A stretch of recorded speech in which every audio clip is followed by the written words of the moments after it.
তো আমি এখন রেডি হয়ে গেছি বাড়ি যাওয়ার জন্য। এখন বাজছে 10টা বাজতে 10।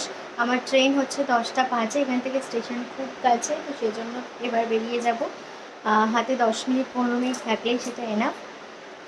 চলো আবার দেখা হচ্ছে। আমি গেলাম হাওড়া স্টেশন। প্রচন্ড ভিড় আজকে, মানে রোজই থাকে, আজকে বোধহয় উইকেন্ড বলে আরো ভিড়। হ্যাঁ, বাস ক্যাব উঠে গেছি। কলকাতাতে প্রচন্ড গরম, বাপরে বাপ। যাচ্ছি, দেখি কেমন রিয়াকশন হয়। নেমে গেছি আমি ক্যাব থেকে, বাড়ির রাস্তাতেও ঢুকে গেছি। চলেছি বাড়ির দিকে, দেখি মার বাবার কি রিয়াকশন। বাবার মা বোধহয় ঘুমাচ্ছে। বাহ, ফুলগুলো কি ভালো লাগছে। ইয়ে, কি রিয়াকশন হবে আমি জানি না, এটা তোমাদের সাথে শেয়ার করব।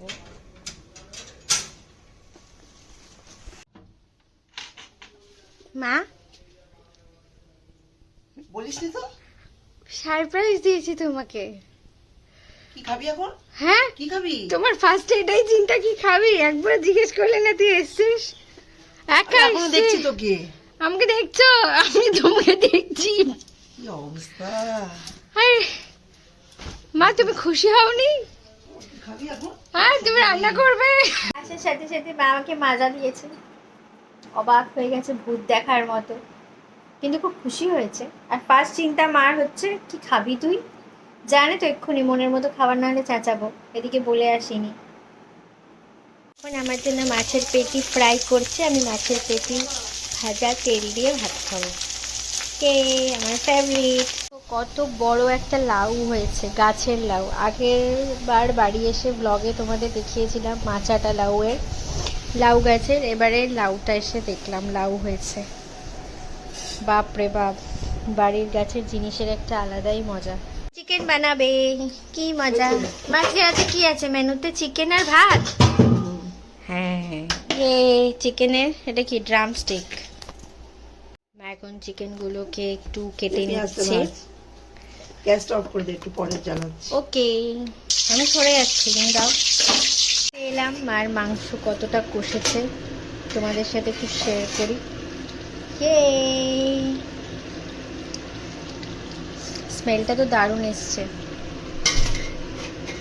আর দেখো, আমাদের সব ড্রামস্টিক এনেছে বাবা, ওটা দিয়ে চিকেন কষা হবে। মাকে বলে দিয়েছি একদম কষা কষা রান্না করতে, কারণ আমার মা তেল কম ঝাল কম দিয়ে রান্না করে, খুব হেলদি চিকেন বানায়। কিন্তু তেল কম দিয়ে রান্না করে বলেই যে রান্নাটা খারাপ হয় সেটা একদমই নয়, কিন্তু আমি একটু কষিয়ে খেতে ভালোবাসি, তো সেই জন্য মাকে বলেছি কষিয়ে রান্না করতে। তো খাওয়ার সময় দেখবো যে কতটা আমার মনের মতো হয়েছে।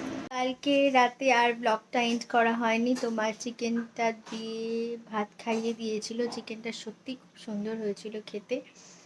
তো তারপরে ঘুমিয়ে পড়েছিলাম, আর ব্লগ করা হয়নি, টায়ার্ড ছিলাম কালকে একটু। আজকে সকালবেলা গুড মর্নিং, এখন ঘড়িতে বাজছে 11:30। তো এখনই ব্লগটাকে এন্ড করছি। আজকে ব্লগটা এখানে এন্ড করছি। যদি ভালো লেগে থাকে তাহলে অবশ্যই একটা লাইক করো, কমেন্ট করো আর শেয়ার করো। আমার সাবস্ক্রাইবার কেন বাড়ছে না? ইয়ন বাঙালিকে সাবস্ক্রাইব করো নতুন নতুন ব্লগ দেখার জন্য। বাই।